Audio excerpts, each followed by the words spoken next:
Hello बच्चों, कैसे हो आप सब। आपका जोरदार स्वागत है आपके अपने चैनल इजी एकेडमिक्स पे। तो बच्चों, मैं आपका फिजिक्स का मास्टर आए हैं आज 9th क्लास का मोशन चैप्टर का लेक्चर नंबर 5। ये लेक्चर फाइनल लेक्चर है मोशन का। उसके बाद हम नेक्स्ट चैप्टर स्टार्ट करेंगे। क्लियर है बात। तो अभी तक जो हम पढ़ चुके हैं, इक्वेशन ऑफ मोशन तक पढ़ चुके हैं। तीनों इक्वेशन को हमें ग्राफिकल रिप्रेजेंटेशन हमने लास्ट लेक्चर में देखा था। तो जो आज हम पढ़ने वाले हैं, आज क्या पढ़ने वाले हैं, आज हम ग्राफ्स पढ़ने वाले हैं और एक यूनिफॉर्म सर्कुलर मोशन या सर्कुलर मोशन के बारे में कुछ डिस्कस करेंगे। तो इससे आपका 9th क्लास का मोशन चैप्टर कंप्लीट हो जाएगा। यानी ये लेक्चर नंबर 5 जो है, ये लास्ट लेक्चर होगा इस चैप्टर का। क्लियर बात। तो अगर आप इस लेक्चर को पहली बार देख रहे हैं तो इससे पहले की जो 4 लेक्चर हैं आप उनको भी अच्छे से देखें। क्लियर बात। तो आज हम स्टार्ट करते हैं लेक्चर नंबर 5। क्लियर। तो लेक्चर नंबर 5 में जो हम पढ़ने वाले हैं, क्या पढ़ने वाले हैं, सबसे पहले तो हम बात कर लेते हैं यूनिफॉर्म मोशन के बारे में। थोड़ा देख लेते हैं कि यूनिफॉर्म मोशन होता क्या। क्लियर है बात। देखो, सबसे पहली बात तो यूनिफॉर्म मोशन।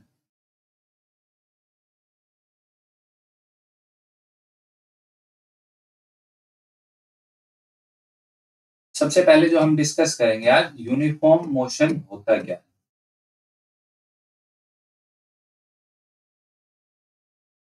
क्लियर है बात।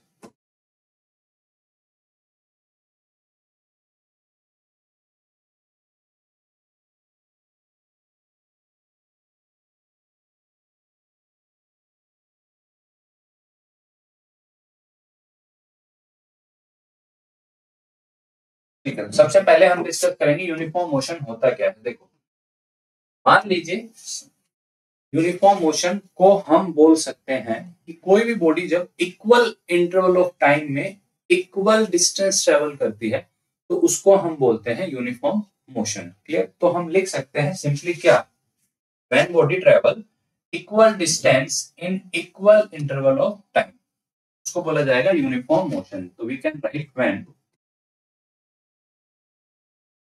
Body travel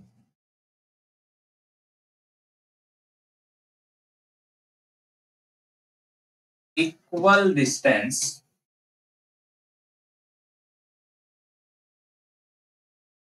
in equal interval of time।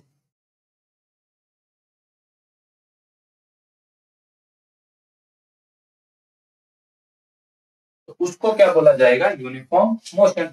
तो आसान भाषा में समझे तो हम ये बोल सकते हैं, मान लो हमारे पास बॉडी है एक, वो भैया यहां से ए से चलना, ए से जाती है बी पे और बी से जाती है सी पे। क्लियर बात। तो मान लीजिए ए से बी तक जाने में, ए से बी तक का डिस्टेंस मैं मान लेता हूं डी है, और बी से सी तक का डिस्टेंस भी क्या है, डी। ए से बी जाने में अगर उसको टी टाइम लग रहा है और बी से सी जाने में उसको टी टाइम लग रहा है, तो देखो इक्वल इंटरवल ऑफ टाइम में उसने इक्वल डिस्टेंस ट्रेवल किया है। तो हम क्या बोलेंगे, बॉडी किस में है, यूनिफॉर्म मोशन में है। तो we can write when body travel equal distance in equal interval of time, तो उसको हम बोलते हैं बॉडी किस में है, यूनिफॉर्म मोशन में है। यानी मान लीजिए हमारे पास ये बात, मान लो आगे ये सी से डी पे जाता, डी तक जाता, और यहाँ पे भी अगर मैं टी टाइम की मैं बात करूं, टी टाइम इंटरवल में, और टी टाइम इंटरवल में अगर ये डी डिस्टेंस ही ट्रेवल करता, तो हम क्या बोलते हैं कि मोशन कैसा है, यूनिफॉर्म मोशन है। कैसा मोशन है, यूनिफॉर्म मोशन है। क्लियर बात। अब आता है सेकंड की मैं बात करूं तो non uniform motion. Non uniform motion क्या होगा, when body travel unequal distance in equal interval of time. कैसे। तो हम मान लीजिए हमारे पास, हम सेकंड हम क्या देख रहे हैं, non uniform motion. Non uniform motion, देखो नॉन यूनिफॉर्म मोशन क्या हो जाएगा मेरे पास, ऐसा मोशन जो इक्वल इंटरवल ऑफ टाइम में अनइक्वल डिस्टेंस ट्रेवल करे। यानी हम एग्जांपल के तौर पे देखें तो हम क्या कह सकते हैं, मान लीजिए कोई भी बॉडी ए से चलती है और बी पे जाती है टी टाइम में। मान लिया कि टी टाइम में उसने कितना डिस्टेंस ट्रेवल किया डी, और वो बी से सी पे जाने पे यानी उसी टाइम टी में मान लीजिए वो डिस्टेंस ट्रेवल करती है 2d। तो देखो इक्वल इंटरवल ऑफ टाइम है, देखो टी टी, लेकिन जो डिस्टेंस ट्रेवल किया उसने क्या किया 2d किया। इसका मतलब जो उसकी स्पीड है वो इंक्रीज हुई होगी तभी कर सकता है 2d। यानी ऐसे मोशन को बोला जाता है नॉन यूनिफॉर्म मोशन, यानी when object travel unequal distance in equal interval of time. So we can write when object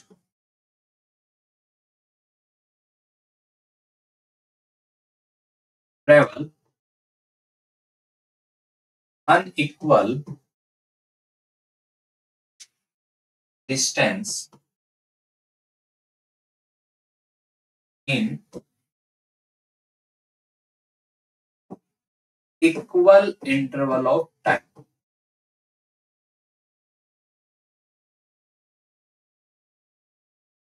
उसको क्या बोला जाएगा नॉन यूनिफॉर्म मोशन। यानी कोई भी बॉडी जब मान लीजिए हम रेवाड़ी से चलना स्टार्ट करते हैं, गुड़गांव जाते हैं, मान लो 50 किलोमीटर है और 50 किलोमीटर हम 1 घंटे में ट्रेवल करते हैं, तो नेक्स्ट 1 घंटे में अगर हम 60 या 40 यानी 50 नहीं करते हैं तो हम क्या बोलेंगे हमारा मोशन क्या है नॉन यूनिफॉर्म। देखो शब्दों से ही आपको पता चल रहा होगा, नॉन यूनिफॉर्म का मतलब सेम नहीं, यूनिफॉर्म का मतलब सेम, नॉन यूनिफॉर्म का मतलब सेम नहीं। यानी इक्वल इंटरवल ऑफ टाइम में अगर सेम डिस्टेंस ट्रेवल नहीं कर रहा है तो उसको बोला जाता है नॉन यूनिफॉर्म मोशन। सिंपल सी बात है, ये बात है। तो अब हम यहाँ पे यूनिफॉर्म नॉन यूनिफॉर्म मोशन जो है ये आपके सीबीएसई का जो एग्जाम होता है, यानी जो आपके स्कूल के यूटी एग्जाम्स होंगे उनमें कई बार 1 नंबर या 2 नंबर में पूछा जाता है कि what is uniform motion and what is non uniform motion.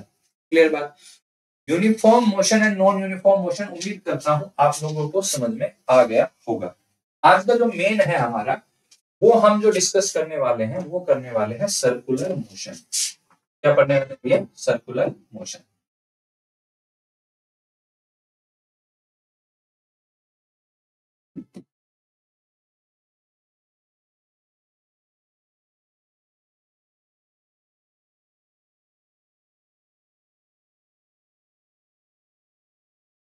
Circular motion, clear बात है।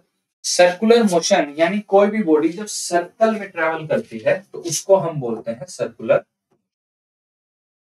फॉर एग्जाम्पल जैसे मान लीजिए हमारी बॉडी कोई भी ऐसे पाथ में ट्रेवल कर रही है, ये सेंटर है, इसको बोला जाता है सर्कुलर मोशन। तो यहाँ पे मान लीजिए यहाँ पे इसकी v हमने मान ली, that is equal to speed. Clear बात। अब सर्कुलर मोशन दो टाइप के होते हैं, यानी हमारे पास दो टाइप के सर्कुलर मोशन का, एक होगा यूनिफॉर्म और एक होगा नॉन यूनिफॉर्म। यानी दो सर्कुलर मोशन हम पढ़ने वाले हैं, एक यूनिफॉर्म और एक नॉन यूनिफॉर्म। तो सर्कुलर मोशन पढ़ने में सबसे पहले जो इंपॉर्टेंट है वो क्या है सेंट्रीपिटल एक्सेलरेशन, या हम बोल सकते हैं सेंट्रीपिटल फोर्स।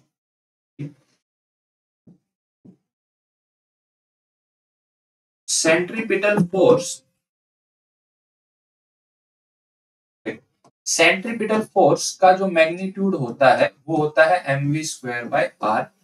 यहाँ पे देखो m क्या है, ये जो बॉडी घूम रही है इसका मास, और v क्या है उसकी लीनियर स्पीड जो हमने ये लिखी है v। r क्या है ये वाली रेडियस। अच्छा, इसका डायरेक्शन जो सेंट्रीपिटल का जो डायरेक्शन होगा वो हमेशा किधर होगा टुवर्ड्स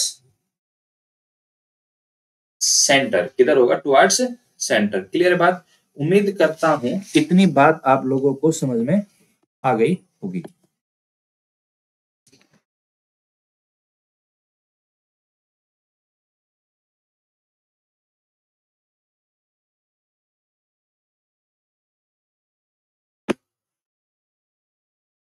क्लियर बात। तो अभी हमने सेंट्रीपिटल फोर्स देखा mv²/r। तो यहाँ पे जो m है वो क्या है भैया मास।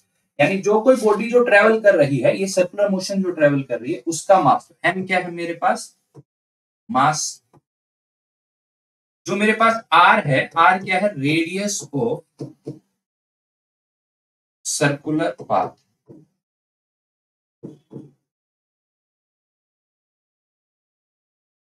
और v क्या है मेरे पास, स्पीड है। तो देखो जो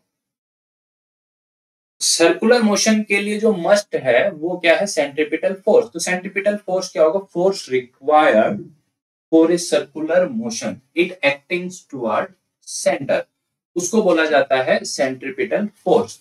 अब कई बार आपसे सेंट्रीपिटल एक्सेलरेशन पूछ लिया जाता है, तो सेंट्रीपिटल जो एक्सेलरेशन लिखा जाएगा, centripetal acceleration that is equal to v square by r। ये होता है मेरे पास सेंट्रीपिटल एक्सेलरेशन। क्लियर बात। और जो ये हमेशा जो ये सेंट्रीपिटल फोर्स है ये सेंटर की तरफ लगेगा। जैसे मान लो अगर मेरा बॉडी यहाँ पे है, इधर जा रही है, तो जो फोर्स लगेगा वो सेंटर की तरफ लगेगा। यानी centripetal force is the must for circular motion. जैसे आप लोगों ने देखा होगा कि हम स्ट्रिंग से किसी पत्थर को अटैच करके उसको अगर हम घुमाते हैं तो जो टेंशन होता है, जैसे मान लो ये वाला एक स्ट्रिंग ले लिया मैंने, ये वाला मैंने कोई स्टोन ले लिया, इसको मैं घुमा रहा हूँ सर्कुलर पाथ में, तो यहाँ पे जो टेंशन लग रही होती है, ये वाली टेंशन, ये टेंशन हमें सेंट्रीपिटल फोर्स प्रोवाइड कराती होती है, जिसका मैग्नीट्यूड इक्वल होता है mv स्क्वायर बाय r के इक्वल। क्लियर बात। तो आप लोगों को सर्कुलर मोशन हम दो पढ़ने वाले हैं, यूनिफॉर्म और नॉन यूनिफॉर्म। तो यूनिफॉर्म सर्कुलर मोशन क्या होगा, जब ये जो स्पीड है, ये वाली स्पीड, ये वाली स्पीड अगर ये कांस्टेंट है तो उसको बोला जाता है यूनिफॉर्म सर्कुलर मोशन। और अगर कांस्टेंट नहीं है, यानी बढ़ रही है या घट रही है, तो उसको बोला जाता है नॉन यूनिफॉर्म सर्कुलर मोशन। लेकिन जो याद रखने वाली जो चीज है वो क्या है कि जो सर्कुलर मोशन के लिए जो पैरामीटर मस्ट है वो है सेंट्रीपिटल फोर्स। और उस सेंट्रीपिटल फोर्स का जो मैग्नीट्यूड होता है वो इक्वल होता है किसके, mv स्क्वायर बाय r, जो ये वाला है। कई बार आपसे सेंट्रीपिटल एक्सेलरेशन पूछ लिया जाता है, तो सेंट्रीपिटल एक्सेलरेशन हमारा इक्वल होता है किसके, v स्क्वायर बाय r। या कई बार आप लोगों को ये भी दिखाई दे सकता है, सेंट्रीपिटल जो acceleration that is equal to omega square r। यहाँ पे जो ओमेगा की मैं बात कर रहा हूं ये होता है एंगुलर वेलोसिटी, और ये किसके इक्वल होता है, omega r that is equal to linear speed. तो कई बार आपको सेंट्रीपिटल एक्सेलरेशन में ओमेगा स्क्वायर आर भी दिखाई दे सकता है, तो उससे डरने वाली कोई भी बात नहीं है। तो ये था हमारे पास सर्कुलर मोशन। तो सर्कुलर मोशन दो होंगे, uniform non uniform. Uniform circular motion कब होगा, जब मेरी ये जो लीनियर स्पीड दी गई है वो क्या हो, कांस्टेंट। अच्छा, एक बात और जो ध्यान देने वाली है वो क्या है, जब भी मैं बात करूंगा किसकी, यूनिफॉर्म सर्कुलर मोशन की,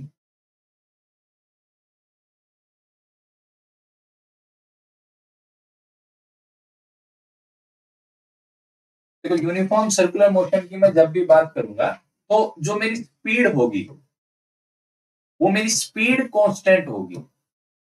अगर मैं बात करूं कि वेलोसिटी की, तो भैया वेलोसिटी कांस्टेंट नहीं होती है, वेलोसिटी मेरी कांस्टेंट नहीं होती। क्या कारण है, ध्यान से देखो। जैसे मान लो ये सर्कुलर मोशन है, ठीक है।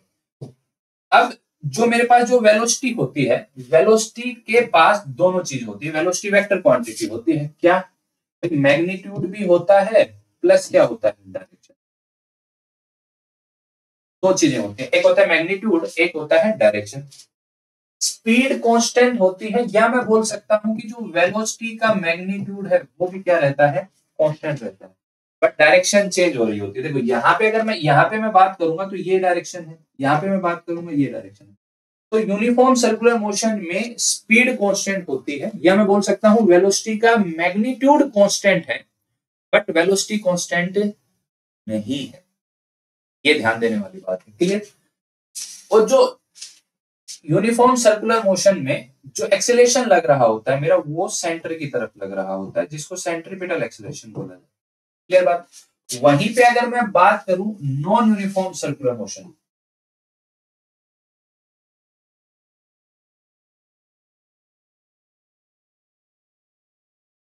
नॉन यूनिफॉर्म सर्कुलर मोशन,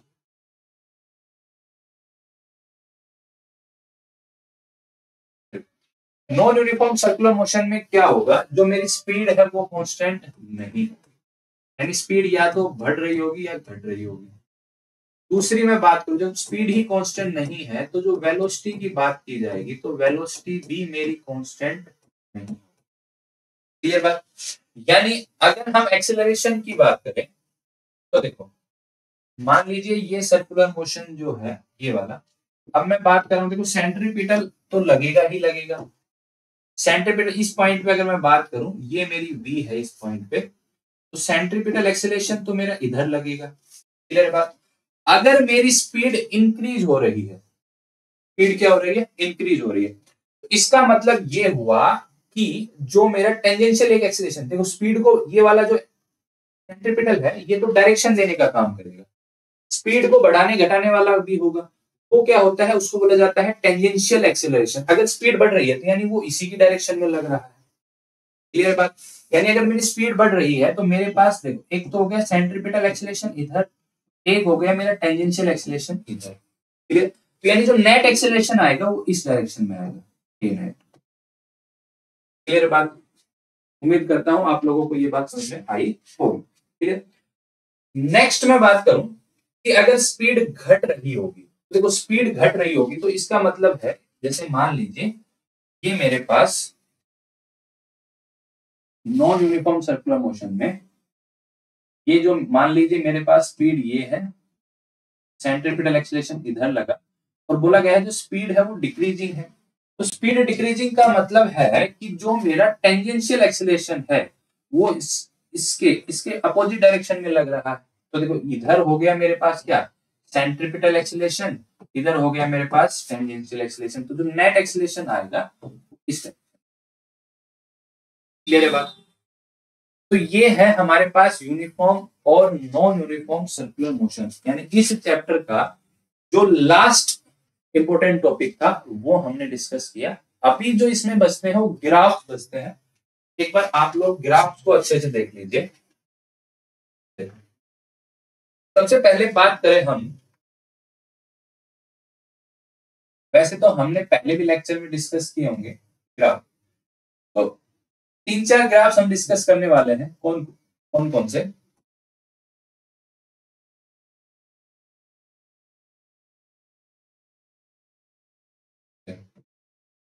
सबसे पहले हम जो बात ग्राफ की बात करेंगे तो वो होगा डिस्प्लेसमेंट और टाइम ग्राफ।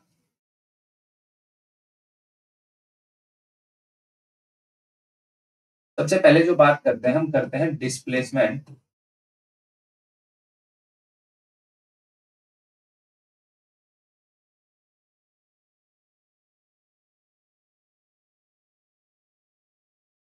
या हम बोल सकते हैं डिस्टेंस टाइम ग्राफ। तो देखो सबसे पहले अगर मैं बात करूं तो डिस्प्लेसमेंट टाइम ग्राफ का जो स्लोप होगा, देखो याद रखने वाली जो बातें हैं ना वो ये है, मैं बात करूं कि slope of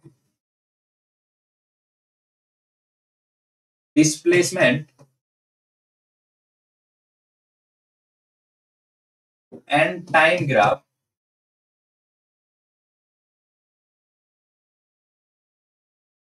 gives us, hello,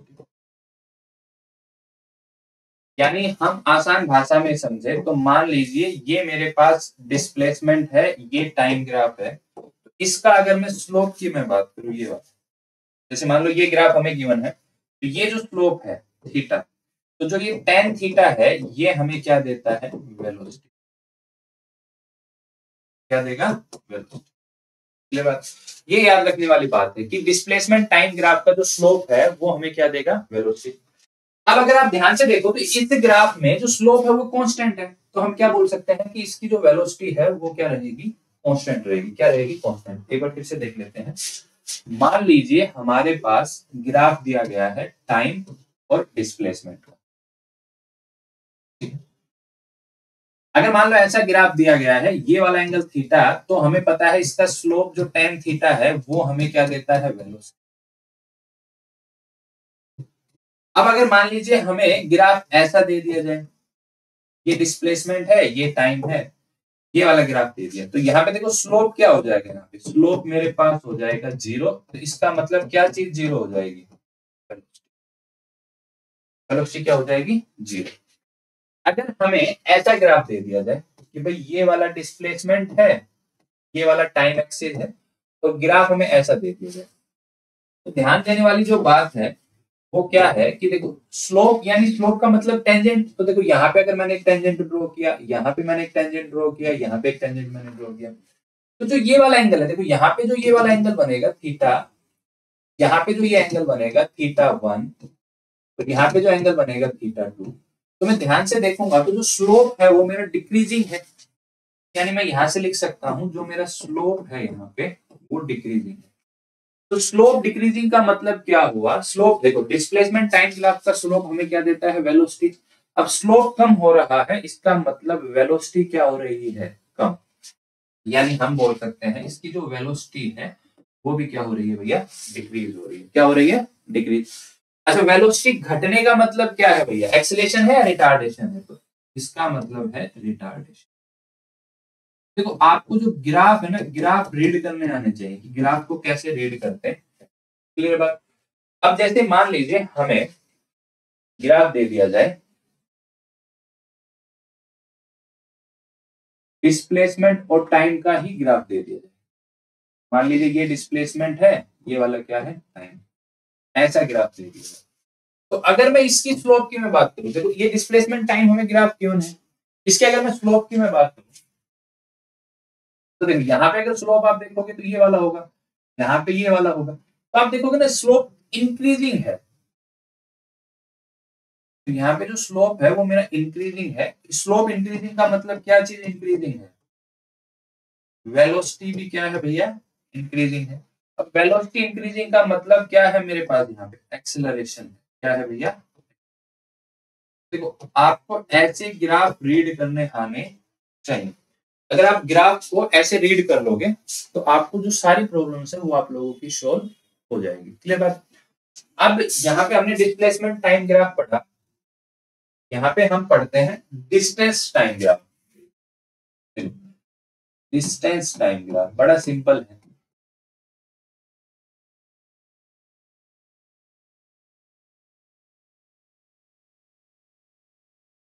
देखो जैसे डिस्प्लेसमेंट टाइम ग्राफ का जो स्लोप था वो क्या देता था हमें, वेलोसिटी। तो डिस्टेंस टाइम ग्राफ में जो स्लोप की मैं बात करूंगा, किसकी मैं बात कर रहा हूं भैया, स्लोप की मैं बात कर रहा हूं। तो जो मेरा स्लोप है डिस्टेंस टाइम ग्राफ का वो यहाँ पे क्या देता है, स्पीड, क्या देता है, स्पीड। बाकी सारे केस जो हमने अभी डिस्कस किए ना वही होंगे। भाई अगर स्लोप 0 हुआ डिस्टेंस टाइम ग्राफ का मतलब यानी स्पीड 0 है, स्लोप इंक्रीजिंग हुआ इसका मतलब स्पीड इंक्रीजिंग है, स्लोप डिक्रीजिंग हुआ इसका मतलब स्पीड डिक्रीजिंग है। हाँ यहाँ पे ध्यान देने वाली बात ये क्या है कि स्पीड कभी नेगेटिव नहीं हो सकती, तो जो मेरे पास जो डिस्टेंस टाइम ग्राफ का स्लोप कभी नेगेटिव नहीं आएगा, ये ध्यान देने वाली बात, क्लियर है बात। तो अब हम आगे बढ़ते हैं नेक्स्ट ग्राफ में, और वो ग्राफ है velocity and time graph. Next हमारे पास है वेलोसिटी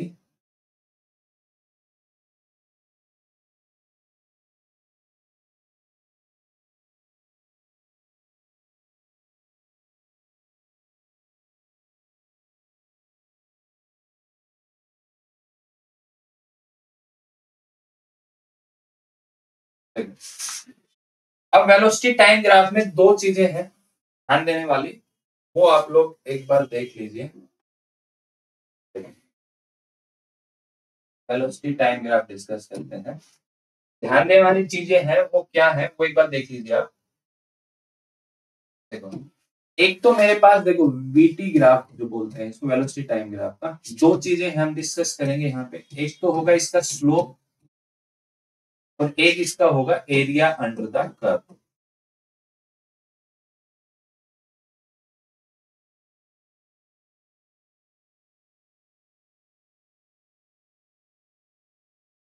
देखो क्या है, जैसे स्लोप की अगर मैं बात करूं तो देखो ये मान लीजिए आप लोगों के पास ये वेलोसिटी और टाइम ग्राफ, ये मेरे पास क्या हो गया टाइम, ये मेरे पास क्या हो गया वेलोसिटी। मान लो ये वाला है, ये एक सिंपल सा बनाया मैंने, सिंपल सा ग्राफ बनाया। क्या बनाया? बड़ा सिंपल सा ग्राफ बनाया। वेलोसिटी टाइम ग्राफ में हम दो चीजें डिस्कस करते हैं, एक तो वेलोसिटी टाइम ग्राफ का स्लोप और एक area under the curve. Slope की तो ये हो गया, जैसे मान लीजिए ये वाला थीटा हो गया, तो that is equal to slope की जो मैं बात करूंगा टेन थीटा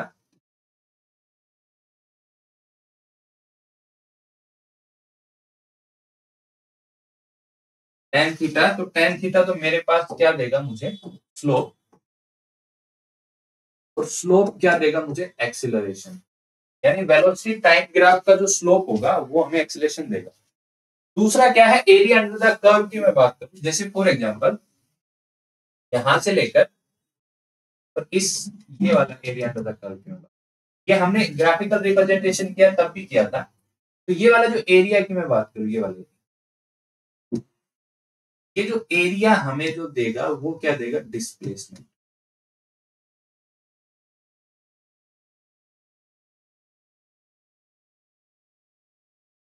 क्लियर बात?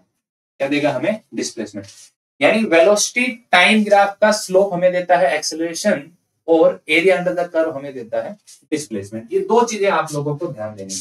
लेकिन स्लोप तो जो क्या है, स्लोप क्या देगा हमें? एक्सेलरेशन।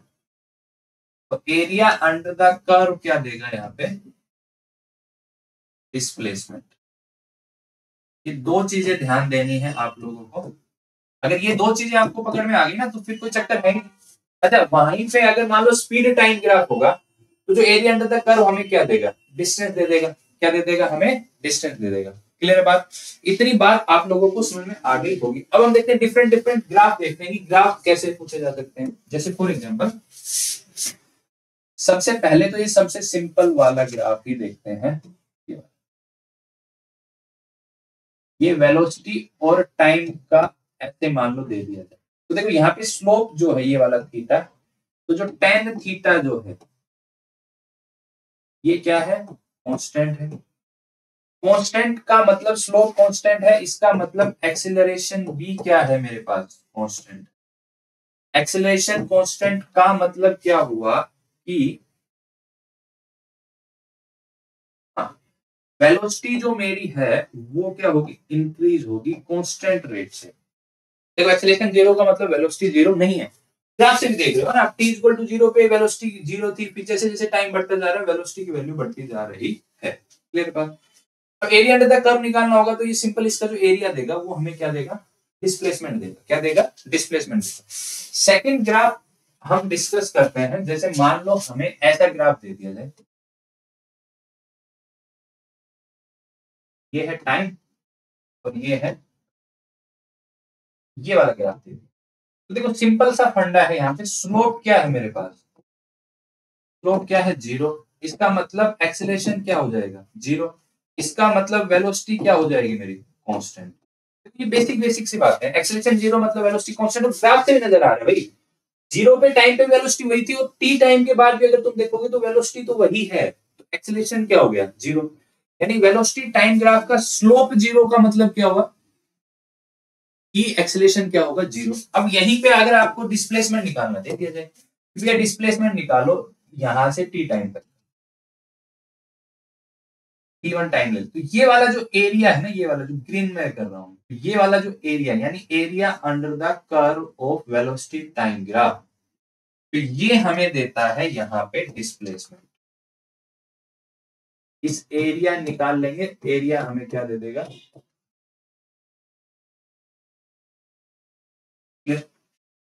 अब मान लिए आपके पास ऐसा ग्राफ दे दिया जाए वेलोसिटी का और टाइम का, ऐसा ग्राफ दे दिया जाए, तो यहाँ पे अभी हमने पढ़ा था स्लोप की अगर मैं बात करूंगा, तो स्लोप देखो पहले ये वाला स्लोप है, फिर ये वाला स्लोप है, फिर ये वाला स्लोप है।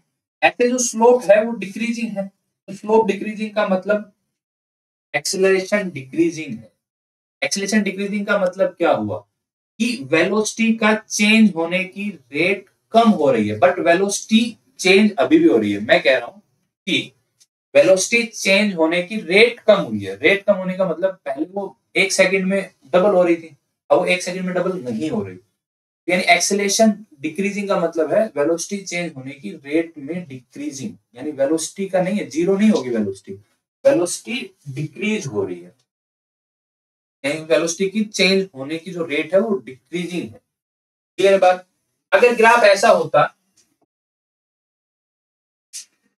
अरे यहाँ पे हम ये भी बोल सकते हैं कि जो मेरा एक्सेलरेशन है वो डिक्रीजिंग है। एक्सेलरेशन डिक्रीजिंग का मतलब यही हो गया कि जो मेरी वेलोसिटी की रेट, चेंज होने की रेट है वो क्या हो रही है, डिक्रीज हो रही है। यहाँ पे एक्सेलरेशन क्या आ जाएगा, इंक्रीजिंग, क्योंकि इसका जो स्लोप है वो क्या है भैया, इंक्रीजिंग स्लोप है। क्या है भैया, इंक्रीजिंग स्लोप। तो ये वेलोसिटी जो टाइम ग्राफ था सबसे ज्यादा इसी पोर्शन से पूछा जाता है, क्योंकि इसमें दो चीजें होती हैं, एक तो स्लोप निकलवा सकता है और एक क्या निकलवा सकता है आप लोगों से, डिस्प्लेसमेंट। कई बार बहुत बेसिक बेसिक से क्वेश्चन पूछे जाते हैं। जैसे मान लीजिए दो कार दे दी जाए आपको, ये है टाइम और ये है वेलोसिटी। एक का स्लोप ये दे दिया ए, एक का स्लोप ये दे दिया। अब आप लोगों से सिंपल पूछ लिया जाएगा किसका एक्सीलरेशन ज्यादा है। स्लोप का मतलब बी का जो ये वाला एंगल, यानी ये वाला, ये है ए। तो भैया स्लोप यानी एक्सेलेरेशन के बारे में कमेंट किया जाए तो यहां से सिंपल है कि जो थीटा ए है मेरा वो ग्रेटर देन है किससे, थीटा बी से। अब मैं बात करूं टेन थीटा, क्योंकि स्लोप तो मेरा क्या होता है, टेन थीटा।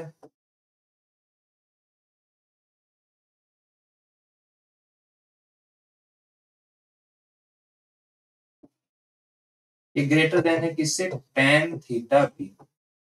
यानी सिंपली मैं लिख सकता हूं, देखो ये क्या देगा मेरे पास, acceleration of A is greater than acceleration of, simple सा। तो ऐसे बहुत बेसिक बेसिक से क्वेश्चंस आप लोगों से पूछे जा सकते हैं, तो आप लोगों को ग्राफ रीड करने आने चाहिए बड़े मजेदार तरीके से। और ऐसा कुछ रॉकेट साइंस तो है नहीं, देखो आप लोगों ने देखा है, ऐसा कुछ नहीं है कि जो आप लोगों को समझ में नहीं आ रहा होगा। क्लियर बात? लास्ट जो हमारा बचता है वो बचता है एक्सेलरेशन और टाइम ग्राफ।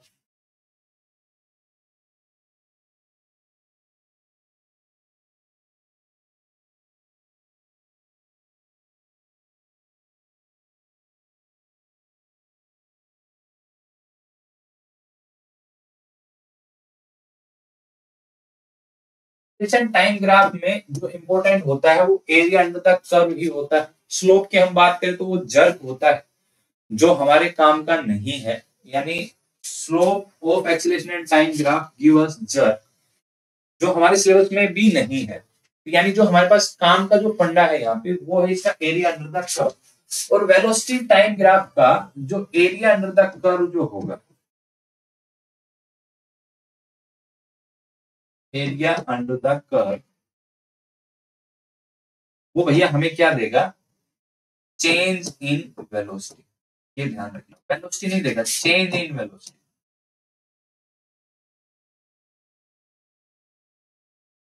ये इंपॉर्टेंट है। यानी area under the curve of acceleration time graph give us change in velocity. यानी हम क्या लिख सकते हैं, मान लीजिए हमारे पास ये वाला, देखो एक्सेलरेशन और टाइम का ग्राफ ये वाला दे दिया, ऐसा ग्राफ दे दिया मान लो। तो इसका जो एरिया अंडर द कर्व होगा वो ये, मान लो इस टी टाइम के लिए पूछा, ये वाला पूछा, एरिया अंडर द कर्व क्या होगा, ये वाला।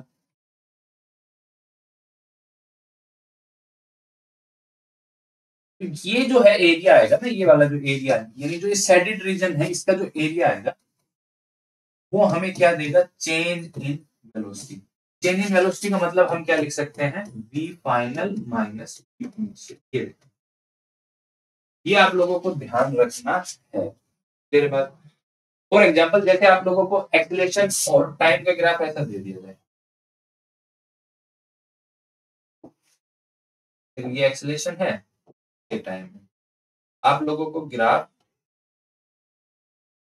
ऐसा कुछ दे दिया जाए और जो पूछा जाए आप लोगों से,